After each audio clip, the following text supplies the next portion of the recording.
ہماری زندگی کا ایک بہت اہم ساتھی ہے جس کو ہم سفر کہا جاتا ہے۔ اسلام بیوی کے بارے میں کیا درس دیتا ہے؟ اور فیملی ممبر سے اب بھی بہت پیار کر رہے ہوتے ہیں، مگر بعض اوقات بیوی کو بڑا ڈیگریڈ کرتے ہیں۔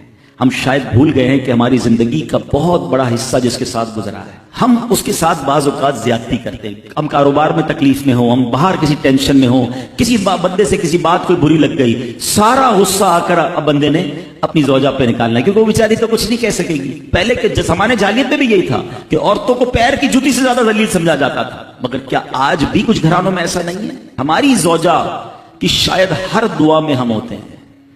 ہم اپنی بیوی کے لیے کتنی دعا کرتے ہیں؟ غور کیجیے۔ حالانکہ میں نے دیکھا ہے کہ جن کی شریک حیات دنیا سے جاتی ہے نا، ان لوگوں کو میں نے ٹوٹتے بھی دیکھا ہے۔ تو ایسا نہ کریں، جس طرح وہ آپ کے لیے محبت کا اظہار، دعاؤں کی آپ کی خدمت گار ہے، آپ بھی اس کے لیے اچھا برتاؤ کریں۔ اور نبی پاک کا کیا انداز تھا؟ میں تو آج اسلام کی شریعت کی، اللہ کے نبی کی بات کرنے آپ کے سامنے آیا ہوں۔ اللہ کے حبیب علیہ الصلوۃ والسلام سے سوال کیا گیا کہ حضور آپ کو دنیا میں سب سے زیادہ پسند کون ہے؟ اللہ کے حبیب نے فرمایا عائشہ۔ نبی پاک نے اپنی زوجہ کا نام لیا۔ پھر نبی پاک گھر اپنے ازواج کے ساتھ کیا انداز ہوتا تھا؟ گھر کا سودا سلف لے کے جاتے، کھانے پینے میں ہاتھ بٹاتے، محبت اور پیار کا اظہار فرماتے، سافٹ ماحول تھا گھر کے اندر۔ ہمارے گھر میں ایسا ماحول ہے؟ اسلام سے پہلے مال کے لیے جانوروں اور دوسرے ساز و سامان کے ساتھ ساتھ بیوی کو بھی رہن رکھوا دیا جاتا تھا۔ جیسے پیسے کوئی رہن رکھواتا تھا نا، بیوی بھی ایک مال کی طرح تھی، لوگ گروی رکھوا دیتے تھے اپنی بیوی کو۔ یہ اسلام سے پہلے عورتوں کا حال تھا، بیویوں کا حال تھا۔ اللہ اکبر! اسلام نے نکاح کے ذریعے عورت کو مرد کے آدھے ایمان کا محافظ قرار دے دیا۔ قرآن کہتا ہے وَعَاشِرُوهُنَّ بِالْمَعْرُوفِ، ان سے اچھا برتاؤ کرو۔ اسلام نے بیویوں کے ساتھ اچھا برتاؤ کرنے والے کو سب سے بہترین قرار دیا۔ حضرت امام حسن بصری رحمت اللہ تعالی، بہت بڑے بزرگ، ایک شخص آیا، آ کر کہتا حضور بارش نہیں ہو رہی ہے، قحط کی پوزیشن آ گئی ہے، بارش نہیں ہو رہی، دعا فرمائے، وظیفہ عطا فرمائے۔ آپ نے فرمایا استغفار، وہ چلا گیا۔ اچھا ایک بزرگ بیٹھے تھے ان کے پاس، حضرت ربیع بن سبیح رحمت اللہ، وہ دیکھ رہے تھے۔ دوسرا بندہ آیا، کہتا حضور تنگ دستی ہے، کاروبار میں ڈاؤن ہے، رزق میں تنگی ہے۔ آپ نے فرمایا استغفار کرو۔ تیسرا شخص آیا، کہتا حضور اولاد نہیں ہو رہی ہے، حصول اولاد کے لیے وظیفہ لینا ہے، فرمایا استغفار کرو۔ چوتھا بندہ آیا، وہ کہتا کہ حضور میرے باغ میں فصلوں میں پیداوار کی کمی ہے، فرمایا استغفار کرو۔ حضرت ربیع بن سبیح کہتے ہیں حضور پہلا بندہ الگ پرابلم لے کر آیا، دوسرا الگ، تیسرا الگ، چوتھا الگ، چاروں کو ایک ہی دوائی، چاروں کو ایک ہی وظیفہ، استغفار استغفار۔ ہائے ہائے، بڑوں کی بڑی بات ہے۔ قرآن میں بھی پڑھتا ہوں، قرآن آپ بھی پڑھتے ہیں، مگر دیکھو اللہ والے کیسے پڑھتے ہیں۔ کیا خوبصورت جواب دیا آپ نے۔ آپ فرماتے ہیں سورہ نوح پارہ 29 آیت نمبر 10 سے 12 کی آپ نے تلاوت فرمائی۔ اب ذرا قرآن سنیے گا۔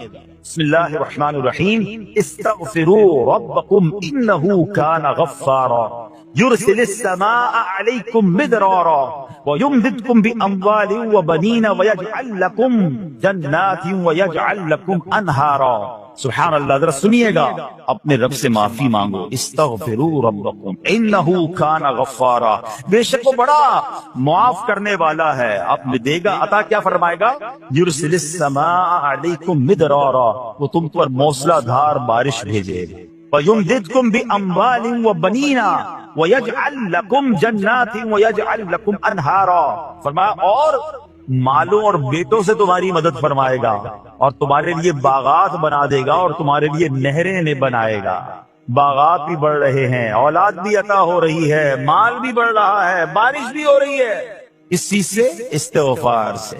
استغفار یہ آپ کے بہت سارے پرابلمز کا حل ہے، مسائل کا حل ہے۔ بس اپنی زبان استغفار سے تر رکھیں۔ اچھا پھر اس میں تھوڑی سی شرمندگی ہے، ایسا نہیں کہ استغفار بھی ہو رہا ہے اور دماغ کہیں اور ہے، مسکرا بھی رہے ہیں، ہنس بھی رہے ہیں اور استغفر اللہ، کسی سے معافی مانگتے رہتا ہے کیا بندہ؟ استغفر اللہ ربی من کل ذنب واتوب الیہ، یا اللہ میں اپنے سارے گناہوں سے تجھ سے معافی مانگ رہا ہوں۔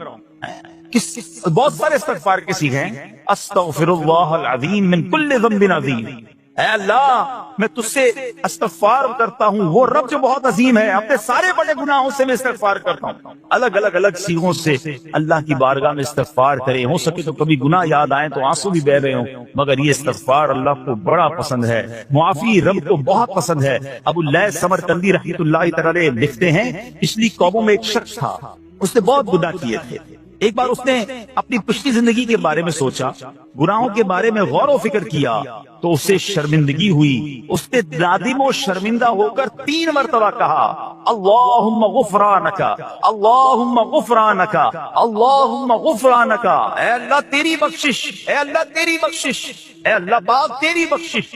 اسی لمحے اس کو موت آ گئی اور اللہ پاک نے اس کی بخشش فرما دی۔ آئیے ہم بھی پڑھ لیتے اللہم غفرانک، اللہم غفرانک، اللہم غفرانک۔ استغفار کرنا، توبہ کرنا، گناہ یاد کر کے شرمندہ ہونا، یہ اللہ کو کتنا پسند ہے۔ ایک سبحان اللہ، اس کے بارے میں چند برکتیں آپ کو بیان کرتا ہوں۔ بڑی عظیم برکت یہ ہے کہ اس کی بدولت بندے کا تنگی اور غم دور ہو جاتا ہے۔ حدیث پاک میں ہے جو ہمیشہ استغفار کرتا رہے اللہ پاک اس کے لیے ہر تنگی سے نکلنے کا راستہ بناتا ہے، ہر فکر و غم سے اس سے خلاصی عطا فرماتا ہے۔ اس کی ایک برکت یہ بھی ہے کہ ایسے بندے کو اللہ پاک غیب سے رزق عطا فرماتا ہے۔ حدیث پاک میں ہے استغفار کرنے والے کو اللہ وہاں سے رزق عطا فرماتا ہے جہاں اس کا گمان بھی نہیں ہوتا۔ اتنی مہنگائی ہے، اتنی مشکلیں ہیں، اتنی تنگی ہے، لوگ قرضے میں ہیں، کبھی ادھر جاتے ہو کبھی ادھر جاتے ہو۔ ارے بھائی سب کے پاس جاتے ہو، رب کے پاس کیوں نہیں جاتے؟ استغفار کرنا شروع کر دو، فرمایا ادھر سے روزی دے گا جہاں تمہارا گمان بھی نہیں جائے گا۔ اس کی برکت سے اللہ پاک دلوں کے زنگ کو دور فرماتا ہے۔ آئیے پیارے اسلامی بھائیوں، اللہ کو معافی مانگنا، دل سے پکارنا کتنا پسند ہے۔ میں آپ کو ایک بہت ہی خوبصورت واقعہ بتاتا ہوں، اور یہ واقعہ ہے حضرت موسیٰ علیہ نبینا علیہ السلام۔ اللہ پاک نے حضرت موسیٰ علیہ نبینا علیہ السلام نے ایک بار اپنی مناجات میں عرض کیا یا اللہ یا رب۔ اللہ پاک کی طرف سے جواب آیا لبیک یا موسیٰ۔ آپ نے عرض کیا اللہ تو میرا مالک ہے، تو خالق ہے، میں تو تیرا بندہ ہوں۔ ارشاد ہوا مجھے یہ پسند ہے کہ جب مجھے کوئی میرا بندہ یا رب پکارے تو میں اسے لبیک کہہ کر جواب دوں۔ اللہ فرما رہا حضرت موسیٰ نے عرض کی یا رب کیا یہ ہر مطیع بندے کے لیے ہے؟ کیا ہر نیک آدمی کے لیے ایسا ہے کہ جب تجھے وہ پکارے تو لبیک فرماتا ہے؟ سنو اللہ فرماتا ہے ہاں بلکہ ہر گناہگار بندے کے لیے بھی ہے۔ حضرت موسیٰ نے عرض کی یا اللہ فرما بردار تو تیری اطاعت کرتا ہے، وہ بات تو سمجھ آ رہی ہے، گناہگار پر یہ کرم کس وجہ سے؟ اے ہے سنو میرے رب کیسا کریم ہے۔ فرماتا ہے موسیٰ اگر میں بھلائی کرنے والے کو اس کی بھلائی کا بدلہ دوں اور برائی کرنے والے پر اس کی برائی کی وجہ سے احسان نہ کروں تو میرا جود و کرم کہاں جائے گا؟ اللہ فرماتا ہے میرا پھر کرم، میری رحمت کس لیے ہے؟ برائی کرنے والا بھی گناہ کرنے والا بھی مجھے پکارتا ہے، میں اسے بھی لبیک کہہ کر جواب دیتا ہوں۔ حضرت موسیٰ علیہ نبینا علیہ السلام کو ایک بار وحی نازل ہوئی کہ اے موسیٰ فلاں علاقے میں جاؤ، ہمارا ایک نیک بندہ کا انتقال ہو گیا ہے، جا کے اس کو غسل دو، اس کو کفن دو اور اس کا جنازہ۔ حضرت موسیٰ وہاں پہنچ گئے اور جب وہاں جا کر آپ نے لوگوں سے کہا کہ مجھے فلاں بندے کے پاس لے جاؤ جس کا انتقال ہوا ہے، مجھے غسل دینا ہے، کفن پڑھنا ہے، جنازہ پڑھنا ہے۔ لوگوں نے کہا حضرت یہ تو زمانے کا گناہگار، بڑا بےہودہ، بڑا بدکار شخص تھا، آپ کو رب کا حکم تھا، آپ نے غسل بھی دیا، کفن بھی پہنایا، جنازہ بھی پڑھا، پھر رب کی بارگاہ میں عرض کی مولا بندے تو یہ کہہ رہے ہیں یہ تو بہت برا آدمی تھا، تو نے مجھے بھیجا اور فرمایا تیرا پیارا بندہ، میں نے جنازہ بھی پڑھ دیا، غسل اور کفن بھی دیا۔ پھر آپ سوچیں کہ کسی کا جنازہ حضرت موسیٰ پڑھ دیں تو اس کی تو بخشش کا تو کوئی مسئلہ ہی کوئی نہیں نا، وہ تو اللہ کے نبی جس کا جنازہ پڑھے غسل دے تو یا اللہ تو نے ایسا انتظام فرما دیا۔ رب کریم کی طرف سے پتہ کیا جواب آتا ہے؟ اللہ فرماتا ہے اے موسیٰ بندے سچ کہتے ہیں، یہ بندہ واقعی بڑا گناہگار تھا، جو علاقے والے شہر کے لوگ کہہ رہے ہیں نا ٹھیک کہہ رہے ہیں، یہ بندہ تھا ہی ایسا۔ کہ اللہ جب اتنا گناہگار تو اتنی بڑی مہربانی کس وجہ سے؟ ارشاد ہوا اے موسیٰ اس بندے نے مرنے سے پہلے مجھ سے 5 کلمات کے ذریعے بات کی، مناجات کی، مجھے پکارا، 5 سینٹنس تھے، 5 کلمے تھے، اور اے موسیٰ اس کی وجہ سے میں نے اس کی مغفرت فرما دی۔ حضرت موسیٰ کہتے ہیں یا اللہ وہ 5 کلمے تو بتا دے، وہ 5 کیسے جملے تھے کہ علاقے میں سب سے مشہور بدکار اور اس کا انتقال ہو تو رب مغفرت کی فرمائے اور اپنے نبی کو فرمائے جا کے جنازہ پڑھو۔ تو آپ نے کہا یا اللہ وہ 5 کلمات بتا دے۔ آپ ذرا یہ 5 کلمات سنیے گا، ایکچولی جو بات سمجھنی ہے نا، استغفار ہے کیا، معافی مانگنا ہے کیا، توبہ کیا ہے۔ اللہ فرماتا نا کہ ہم نے سنا کہ جو بندہ اللہ سے استغفار کرتا ہے اللہ اسے دیکھ کر مسکراتا ہے، اس کی وجہ یہ کہ بندہ رب کی بارگاہ میں اپنے آپ کو سرنڈر کرتا ہے، اپنے گناہ یاد کرتا ہے، اپنی کم مائگی کا اظہار کرتا ہے۔ وہ کہتے ہیں الندم التوبہ، شرمندگی توبہ۔ شرمندہ ہو جائے نا انسان، دنیا میں پتہ کیا معاملہ ہے، ہم کسی عدالت میں جا کر کہہ دیں ہم نے جرم کیا، اقبال جرم، ٹھیک تو کیا ہوتا ہے؟ جج کہتا ہے پھر اس کو گرفتار کرو اور سزا سناؤ، بندہ خود ہی مان رہا ہے، گواہوں کی ضرورت کیا ہے؟ دنیا کی عدالت میں اقبال جرم پر سزا ملتی ہے، میرے رب کی رحمت کی عدالت دیکھو، بندہ وہاں جا کر اقبال جرم کر لے، شرمندہ ہو جائے، معافی مانگ لے، اللہ اس کے سارے گناہ معاف فرما دیتا ہے۔ یہ فرق ہے دنیا والوں میں اور رب کی عدالت میں، سبحان اللہ۔ وہ حضرت موسیٰ کہتے ہیں یا اللہ وہ 5 کلمے بتا، اور بتائے گئے تو وہ 5 کلمے سنیے گا ذرا۔ وہ بندہ کہتا ہے مرنے سے پہلے، اے رب تو جانتا ہے میں نیکوں سے محبت کرتا ہوں اگرچہ خود نیک نہیں ہوں، یا رب تو جانتا ہے میں فاسقوں سے بغض رکھتا ہوں اگرچہ میں خود فاسق نہیں۔ سمجھ رہے بات؟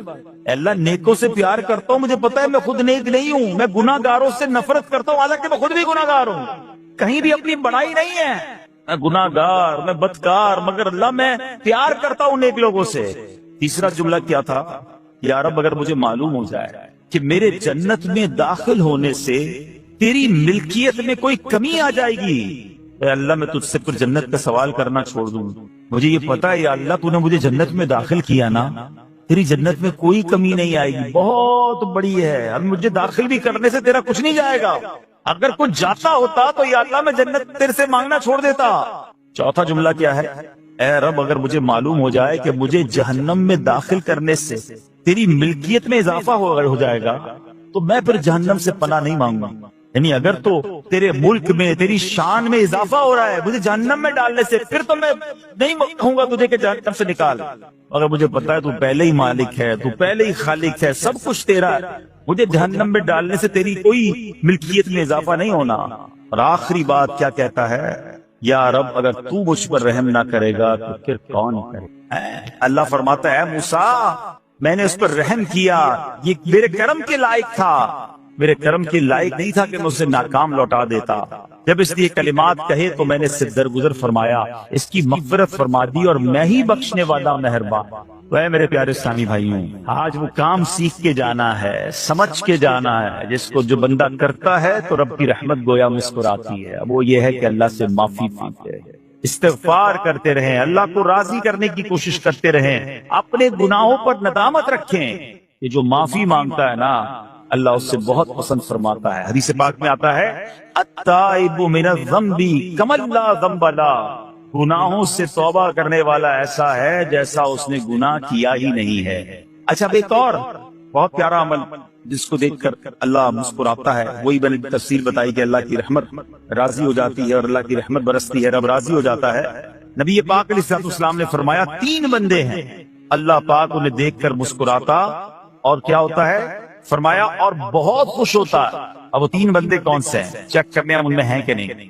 فرمایا نمبر 1 وہ بندہ جو رات کو اٹھے، بستر چھوڑے، اچھی طرح وضو کرے، پھر نماز پڑھنے کھڑا ہو جائے، اسے دیکھ کر اللہ پاک فرشتوں سے فرماتا ہے اے فرشتوں بتاؤ میرے بندے کو نیکی پر کس نے اکسایا ہے؟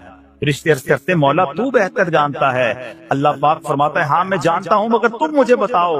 فرشتے عرض کرتے ہیں اے مالک کریم تو نے اسے ایک چیز یعنی جہنم کا خوف دیا ہے، یہ اس سے ڈرتا ہے۔ اے اللہ تو نے اسے ان کو ایک چیز جنت کی امید دلائی ہے، یہ اس کی امید رکھتا ہے۔ اے اللہ یہی خوف اور امید ہے جس نے اسے رات کی نیند قربان کر کے تیرے حضور کھڑے ہونے پر ابھارا ہے۔